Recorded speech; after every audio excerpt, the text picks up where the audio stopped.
Hello, everybody. Welcome to the first episode in a while of Thirst Impressions. I'm Pat. I'm Jackie. I'm Sean. We just got out of seeing Lucky Logan. I was going to say Logan's Run, but You it were wasn't wrong. Logan Both Run. wrong. Logan Lucky. Is it Logan Lucky or It Lucky was Logan? Logan Lucky. We just got out of seeing Lucky the Logan. It was a fun movie. It was the redneck version of Ocean's 11. It really was. To a T. Yeah. But it was still fun.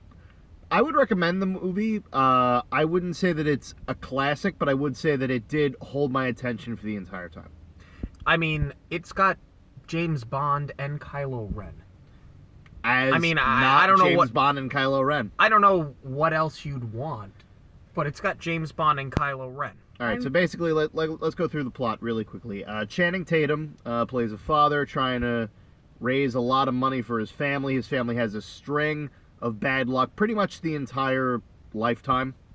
And they basically decide to hijack and rob a NASCAR event, a huge NASCAR event. And The Coca-Cola 600 in North Carolina. And they employ the likes of Daniel Craig and Kylo Ren. And Katie Holmes plays a part in it at some point, but I don't think she really factors that much into the plot. Just the pissed off mother. And they're two redneck brothers who I did not recognize. But they pull it off, like everything else that the Ocean's 11 director does. They always pull off the heist, despite massive problems in their wake. Katie Holmes did her best Katie Holmes face. I'm just happy Pretty to see much. her The acting Joey again, to face. be honest. The Joey Potter face. Yeah. Who the hell is Joey Potter? Dawson's Creek, I yo. didn't watch Dawson's Creek. It was the same thing. Trust me. That is her entire skill set, is that face. Okay. Katie Holmes aside, though, I think for me, the best part of this movie is the cast. I love any movie where all these serious actors can get off their freaking high horse and do a comedy like this. In that way, and in a lot of ways, this movie basically should have been a Coen Brothers movie. Right, but Yeah. it was Steven Soderbergh, or Soderbergh, sorry. It was one of those movies where, you see so many Oceans movies, and you feel like you kind of have it figured out. You know there's a twist at the end. You know they're going to get away with the money. You just don't know how they're going to do it. But this was the first movie I've seen in a while that sort of followed the Oceans formula, but actually led me to believe they might not walk away with the money. And spoiler, they still do. And that's not really a spoiler, because if you go to see this movie, you know they're going to walk away with the money. But there's a good 15 or 20 minutes, give or take, where you think they're not going to do it. Yeah. And that's what I really liked about it.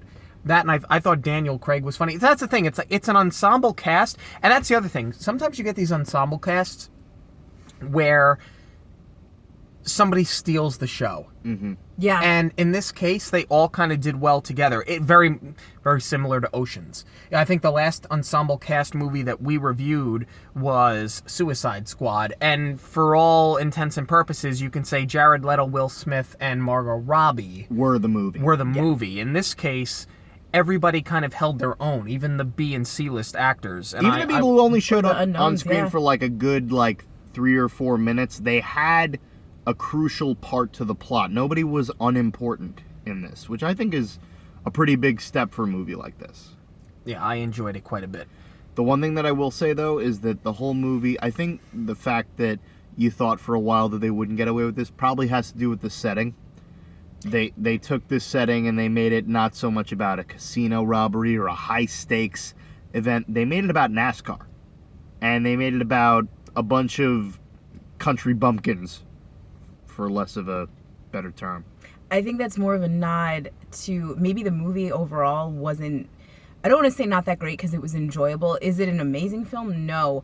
But I think it's a really good script because this wouldn't have worked anywhere else. Yeah. It just played right into the setting, which was perfect. I think that it was fun as hell. Does it have a ton of rewatchability? Probably not. I mean, I can tell you that when the first Oceans came out, which really is the best. It should have been the only Oceans movie because the other two kind of sucked. Ocean's 12 was a disaster. Ocean's 13 was at its best okay. The first Ocean's movie, though, like I know my family, we could watch it nonstop. We watched it over and over again. It had rewatchability. This I could watch maybe 2 or 3 more times. In a couple of years when I just want a refresher. It'll be one of those things like I'll see it on TV and say, oh yeah, we saw this and it was really good. Oh, let me watch it again. But it's not something that I would like. I'm not going to run out and get the Blu-ray. I'm not going to rush out to see it a second time or a third time. I will say that unlike all the other Ocean's movies where it was kind of like they tried to make every character as important as each other and they tried to make it so it's like you'll remember all the people involved in this. They did focus on who needed to be focused on, and it only played better for that. Like, with movies that pass by, I'm getting more and more interested in what Channing Tatum's doing. To the point where I think, like, alright, he can pull off good roles. And I did not think that when I started seeing him. Yeah. I remember seeing Step Up in the theater for, like, a $5 movie night. Oh, we're going to circle back to this. Yeah. There's no need to. Here's all it was. Channing Tatum danced. They made a ballet joke. Credits. No, I don't care about the movie. I care why you saw it, which you're going to explain when we cut. $5 movie. College was weird. But Channing Tatum did produce this, which I thought was pretty cool. Yeah. And, like, again, like, if you have, like, an ensemble cast like this, but you have certain people outshine others, like, it reminds me less of, like, an Ocean's movie and more of, like, Grand Budapest Hotel. Where it's like you have, like, 1 or 2 people who totally carry everything. And every 5 minutes you go, like, oh, I recognize that person. Oh, I recognize that person, too. Like that sort of thing. All right, let's come up with a couple of drinking games. My arm's getting tired. I don't know about you. All right. I apologize for the viewer at home. We don't have a stand for this. This was sort of like a shotgun decision. My arm is getting sore. Yeah, so we came from a wedding. This was totally shotgun. Yeah, we don't typically go to the movies dressed like this. It was a showcase. Last time we did this, I walked in and said, I heard this theater was Regal. And you were mistaken. Yeah, no kidding. Drinking games. Stupid redneck jokes. I don't think that they were actually that didn't many. play into it too much. Well, and I'll right. say No, in a weird jokes, way, but in a weird way, and I'll touch on this. It was a movie that, for all intents and purposes, really could have played up on the redneck stereotype and the caricature, and it didn't. I disagree. That's what I'm saying. Maybe there weren't so many stupid redneck jokes, but I feel like they put Daniel Craig's brothers down a lot. So them, I think they kind of took that stereotype of like the stupid character. Were stereotypical redneck country bumpkins, but I feel like as a whole the movie could have been like a one-note Larry the Cable Guy NASCAR loving type atmosphere, and it wasn't. If we could all come up with one drinking game, for me I'd say my drinking game would be every time they made a joke about Adam Driver's false arm. Yeah. That's a good one. Mine would be every time a cameo completely takes you out of the moment. Because there's a couple where that happens. First of all, seeing Daniel Craig do a southern accent, that's one. Seeing Seth MacFarlane do a British accent completely takes you out. To the point of like... About that one.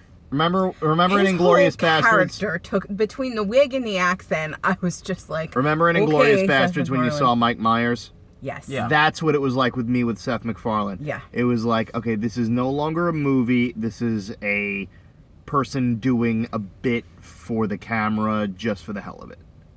That's what it was like for Seth MacFarlane for me.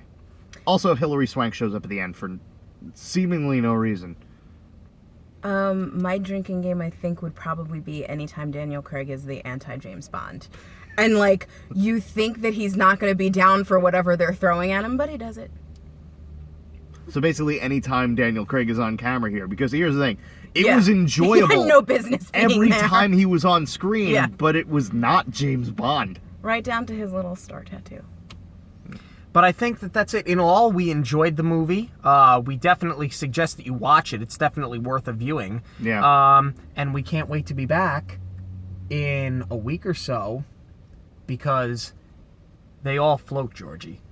We're just going to leave you with that one. They all float. We're seeing it. Thanks, Pat. Sorry, was that supposed to be like left to their imagination. If they don't know it, they shouldn't watch our channel anymore. Well, good. Fair enough. So until next time, I'm Pat. I'm Jackie. I'm Sean. Cheers. Cheers.